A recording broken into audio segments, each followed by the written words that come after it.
Today I will be finishing illustrating page 25 and 26 of the Elijah and Crumpet kids book.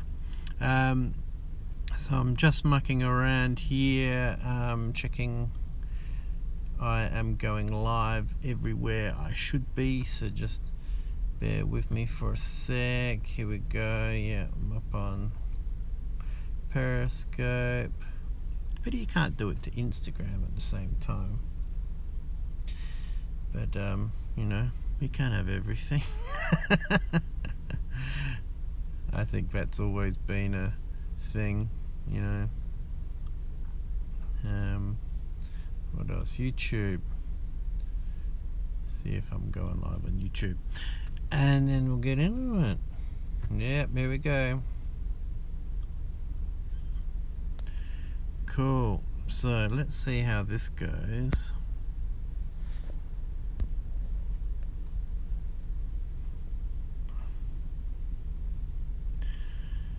And see what happens there.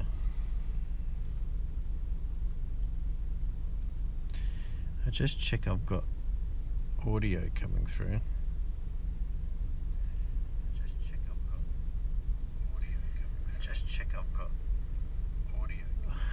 I think I've got audio coming through.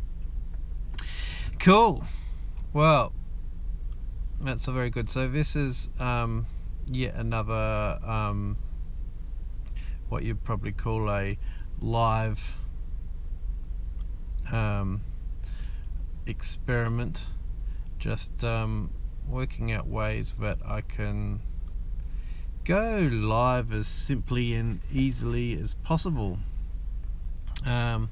Because I've been having some problems, you might say, with going live from my laptop because I'm using public Wi-Fi, and you know, it's not bad, it's not a bad connection, but as soon as I've got the laptop connected to, see, the problem is, let's go back one more thing. So I'm going live from the Prism Live Studio desktop app.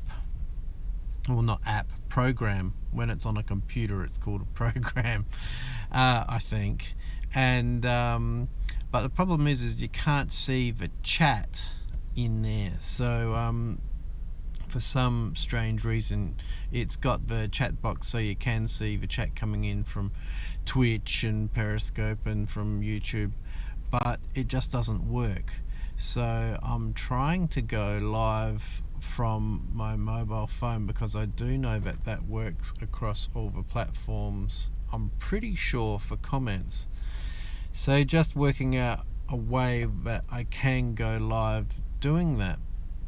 And also the amount of I think the other thing is as well is that, okay, so my poor laptop is not only has Adobe Illustrator open, but it's got the Prism Live Studio open, and it's got watching the YouTube video, it's watching the Twitch video, and it's watching the video on Twitter.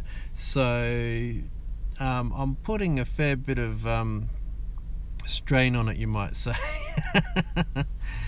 So yeah, so this is just a new way of doing it. I'm thinking it might make life a bit easier. The illustration is not live, me talking is live, and I'm playing the pre-recorded video through Prism Live mobile app, which is pretty cool. And I'm just trying to push the limits of the Prism Live Studio mobile app just to see what it's capable of, because the more I can do from my mobile phone, the better it's going to be, because it just handles everything a whole lot better. Yeah. So here I'm on page 25-26. I'm using the Adobe Illustrator Draw app on my phone. I've got the screen I've got it orientated. So you're looking at the picture level in landscape mode, but as you see when the menus come up, when I'm changing brush size, pen size, all that kind of stuff, that it's all sideways. But I figure it would be better off showing the art full screen, and rather than having giant bars left and right, giant black bars left and right. So yeah.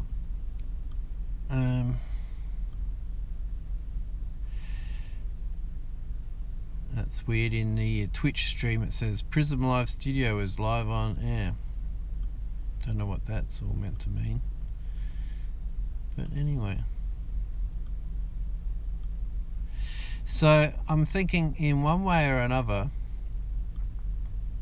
in terms of my content, what I want to do and stuff in the future, is I want to be putting out something every day on YouTube, whether I go live. I'm going to be trying to go live for about an hour or so every day, same time every day, about 9:30 in the morning, about at least 4 days a week, and the other days, so that will be live streaming my art, whether I'm actually doing live sketching, playing the pre-record, which I'm doing now, and recording a podcast at the same time, or putting up the Adobe Illustrator and actually doing stuff in Adobe Illustrator on my laptop. So there'll be a few different things I'll be doing live throughout the week. And when I'm not doing a live, I was thinking I will put up like a vlog. You know, I got inspired by Casey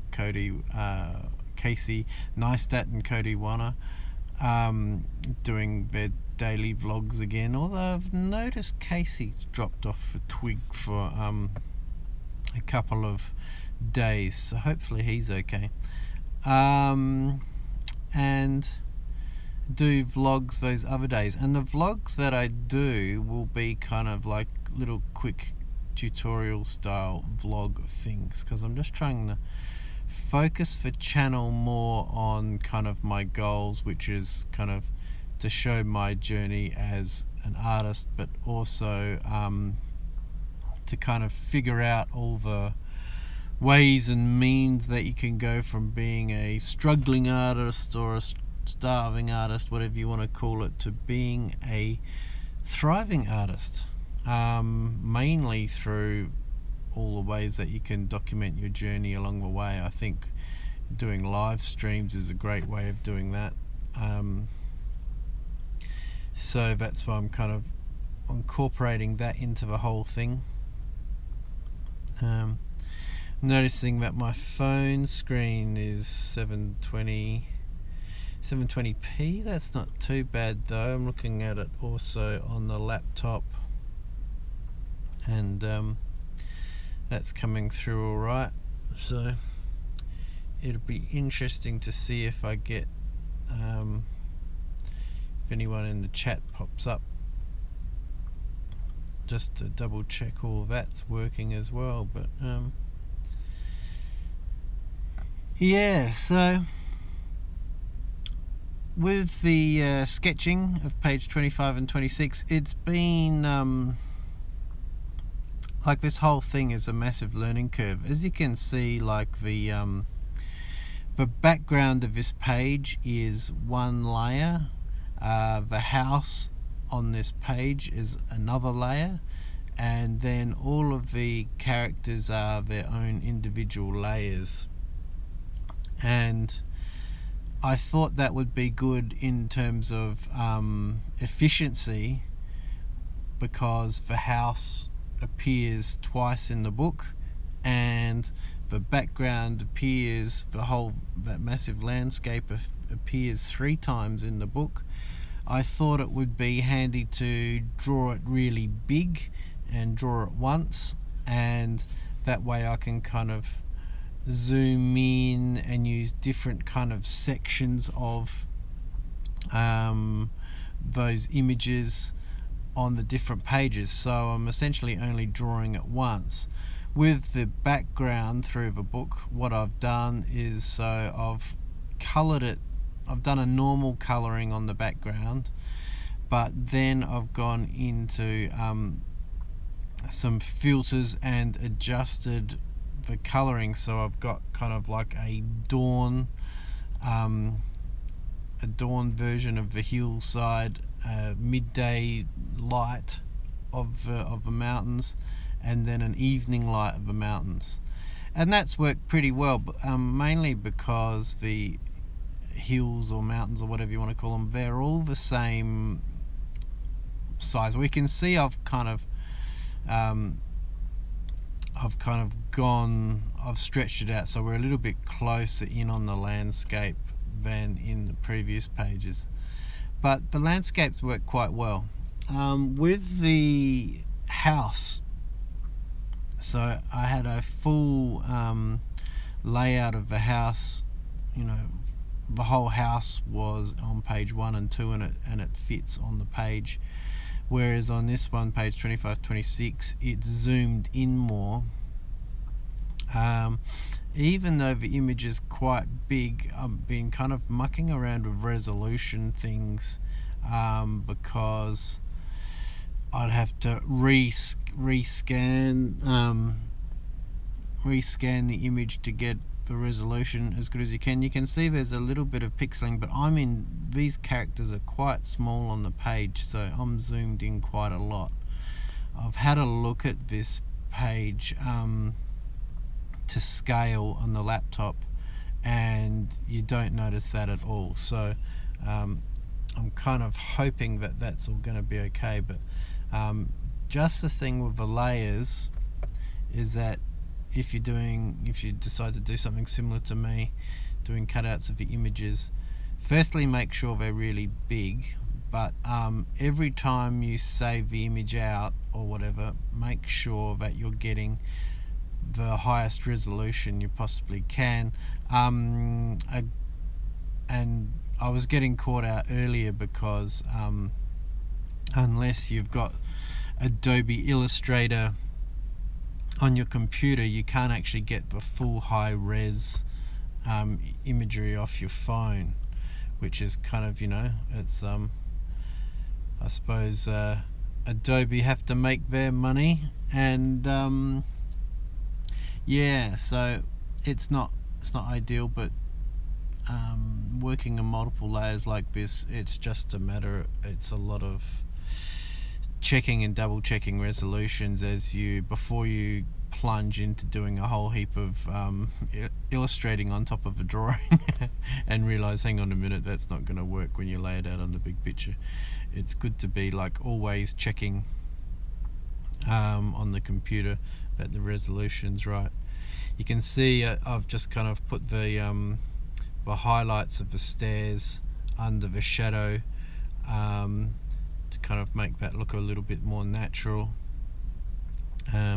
On the Adobe Illustrator Draw app on your phone, there is 30 layers, and one of the things I've been kind of poking around a bit, thinking that I'm probably, after this book, I'm probably gonna move to Procreate to draw, but that's going to be a whole new learning curve. But anyway, apart from that, is that I'd probably, because you can't get it for your desktop or your laptop, I'd have to get it I have to get an iPad or something like that somewhere. I can use that app. It's a paid app, but it appears to be a paid kind of once only app, as opposed to paying every month, paying a yearly subscription, that kind of thing. And I did notice a bit of a downside though. I was looking at the app, and someone had done a review saying that it only has something like, it's under 10, it's like 7 to 10 layers, and on the mobile app, and I'm thinking that it's going to be an issue. Unless of course I've got an iPad by then and I can hopefully go as many layers as I want. But it's great to be able to have the option to draw on your phone, and you can kind of draw where you are. You don't have to be lugging all your gear around everywhere with you. And when you're like me, I'm kind of out during the day mowing lawns, get some time between jobs, I can do a bit of work. But I mean, I suppose I can, when I'm not carrying around a computer and stuff, I can use the iPad.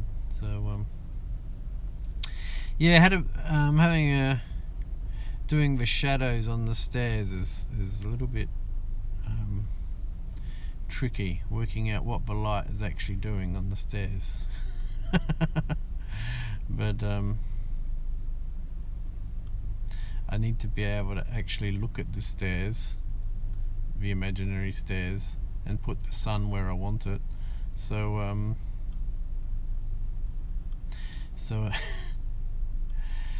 so I know the way it looks. But anyway, so sometimes I find it's easier to colour an area in completely and then just erase it, erase the bits that I don't want.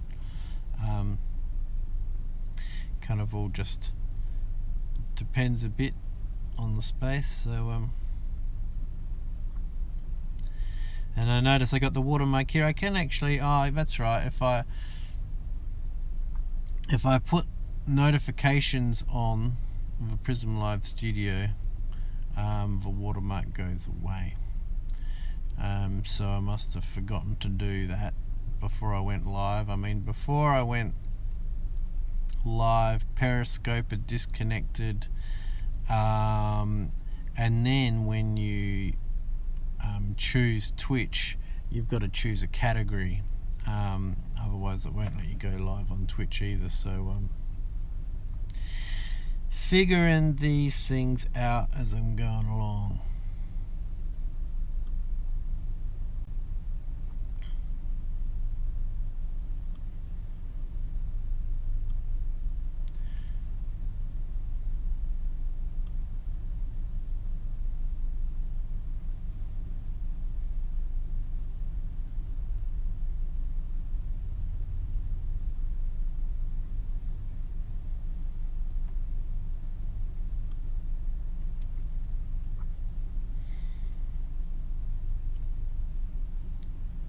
So I've been trying to figure out whether, like, I do already have a website, but I'm trying to just figure out,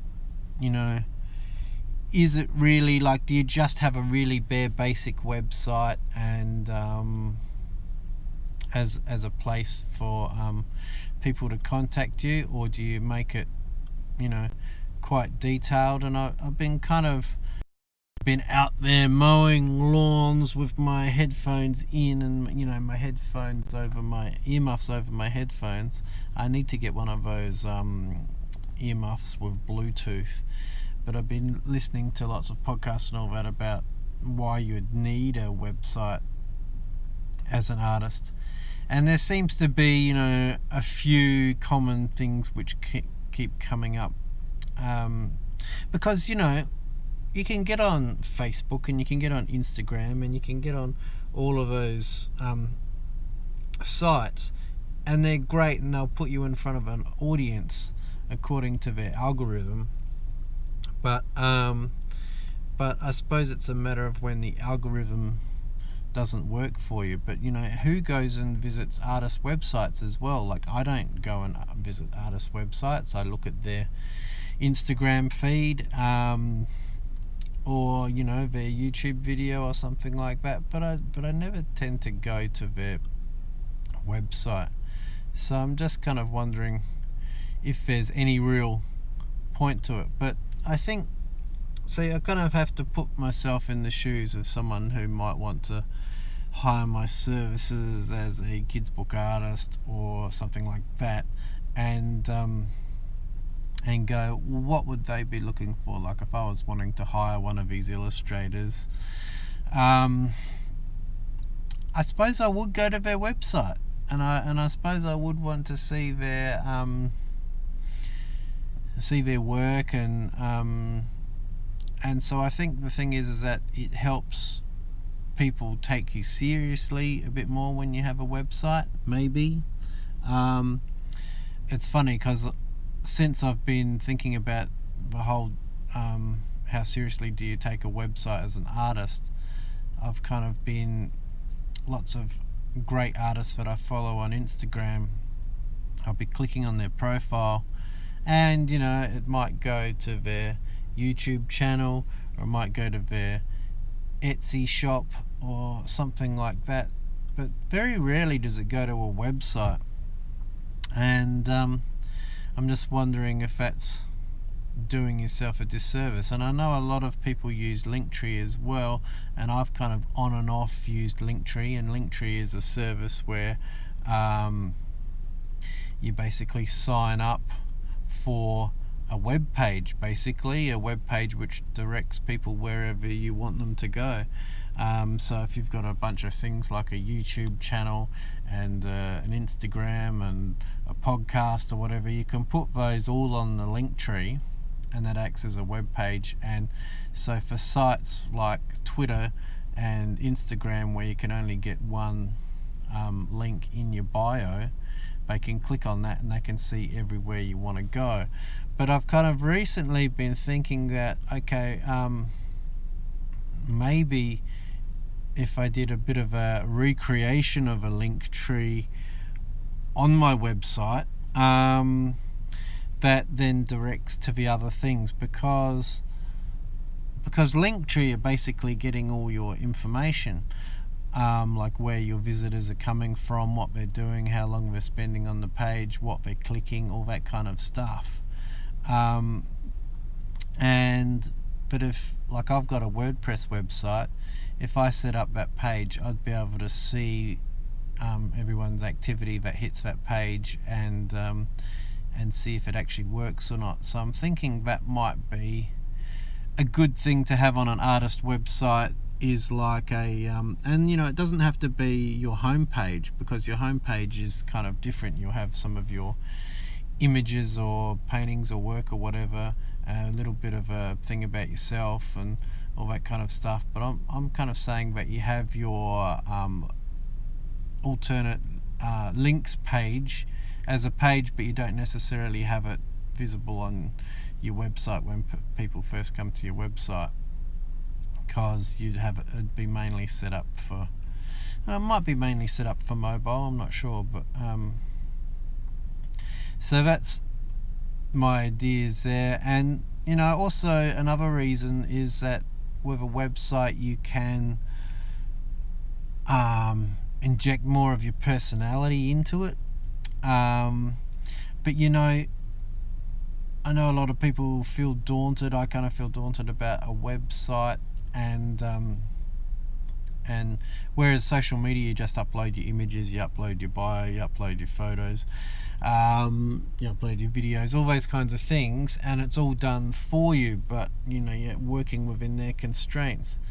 And it's interesting because I kind of like the way my Instagram works as an artist, a web page. So you'll see, if you go to Andy C. Marshall on WordPress, my website looks a lot like Instagram. And but I kind of work on square pages and things like that, so it kind of works for now. I think it's kind of working for now. I'm still not entirely happy with it, but it does, allow you to add a bit of your own personal touch to it and direct people where you want. And the other thing with having your own web page is it creates a hub for everything that you do. I'm not suggesting that you put everything that you do up there visible from the home page. I think the home page probably needs to have a clear objective, whether you want to get people across to your store, or whether you want to get people interested in hiring your work or exhibiting your work, or hiring your services, or exhibiting your work. So I think you don't want to confuse people too much with your home page. You want to make it pretty simple. I've pretty much made my home page so that it's promoting my services as a kids book illustrator. Just says kids book illustration, got a whole bunch of pictures and a little blurb with all my links on it. So hey Random Rock Paints, how you doing?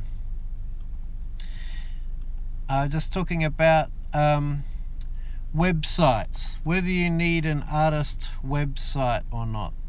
Do you have an artist website? So I'm just going through a few ideas like that other people have talked about, saying that, you know, it helps other people take your art more seriously if you have a website of your own, and you know, you can inject more personality into it, and also it's kind of like a hub for everything you do. So there's a few reasons that kind of people talk about on podcasts and things like that. Random Rock Paints, eating late dinner, being bad and having hot pockets. Yummy. But also another great thing with websites, having a website for your artwork, is that it has searchable SEO. So like you know, YouTube has a searchable function, and podcasts do, although I'm not sure how much people use that. But if you get the right keywords and enough right blog posts and stuff about your artwork, you know, you'll actually turn up in Google search, which is good. Random Rock Paints, I have had a WordPress website like almost 2 decades now and really haven't done much. Yeah, I know, and I've had mine for a little, well, since I started doing this, and it goes through large patches of being completely dormant. So I'm trying to kind of while I've been out mowing lawns and things like that, I've been listening to other podcasts and trying to work out what the benefit is, because it's so much easier just putting your work up on Facebook or Instagram or something like that. So SEO is a good one, but also I think a big one is keeping your followers, because some people who are all in on YouTube or all in on Instagram and stuff like that, it just takes you know, a few copyright claims or something like that, and you know, your site could go down. You could be lose your contact with those people, and even with the algorithm, every time you post, not everyone gets to see what you're doing, and at least with a website, people can, although they're going to be on your website unless they have a reason. So I suppose that's the conundrum there. Random Rock Paints, I need a better one. And looking, yeah, Etsy is the best place to sell art if you have a website. My goal is to use it and get traffic up. Yeah, I think Etsy is probably a good way to go. Yeah, I'll definitely be looking into Etsy. And the other good things, I mean, I have had a lot into WordPress with my analytics and stuff, see where people are looking from, what they're looking at, what they're interacting with. So I suppose there's that analytics thing that you also get with YouTube, which is really good. I think kind of anywhere where you have your kind of pillar content should have analytics. So like my kind of core things is YouTube, the Anchor for doing podcasts, where you get quite a bit of analytics on the desktop about that, and also WordPress. So you know, you can kind of see what's going on behind the scenes a lot more than you can with a lot of social media pages. And also, like, so at the moment my WordPress website is you know, I think it's something like andycmarshall.wordpress.com or something like that. So if I stop being such a tight ass and actually pay him $15 a month or something like that, I get a website which is all my own, and the benefit is that as well, because that looks more professional, but the added benefit is insufficient memory may cause app to shut down. That's not a good sign. Is that you get an email address, a proper email address with your website on. So they're kind of the main things, and also being able to set up email lists to speak to the people who are interested in your stuff. But the thing with email as well is it's kind of almost like sending out notifications for social posts, because I've got a whole heap of emails that I don't even look at. I hardly even look at my email anymore. But yeah, Random Rock Paints, let me know what you decide to do. I would be interested. Like I said, I'm looking. Yeah, cool. I think I'm probably staying on WordPress. I'm more like fine-tuning some things, and I definitely need to set up some kind of email list. I've set up a way that I can capture people's emails, but nobody is on my email list. So Random Rock Paints, if you would like to be on my emailing list, you could be the first. I've got nothing to spam you with, so don't worry. But it's a good way to get to people when to talk to people when you've actually got something that you want to show them, or show them stuff that they might be interested in buying or whatever.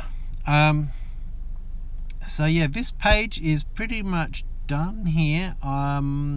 Just got doing the last kind of checks, and that's pretty much about it. Hopefully I'll get that across to Adobe Illustrator on my laptop and save it so it's nice and crisp and beautiful, and add that to the collection. I've got a few more double page spreads to go before the book's finished. It'll be so good to get it finished. Okay, love to be, and we'll share. Oh, thank you so much. That's my email list, that is. So thanks so much for dropping by, and awesome to check out your rock video before as well. That looked really cool, what you were doing there. Yeah, so that's my live for today. I'm been experimenting with going live using my mobile phone, doing a screen capture and playing that, and then I can kind of record a podcast at the same time or anything like that. I just want to see all the different variations, because this stream's going out to Twitch and to Periscope and to YouTube. Pity I can't put it out to Instagram as well, but it's a completely different portrait. Who would want to do your videos portrait? Lots of people. That's what we're doing.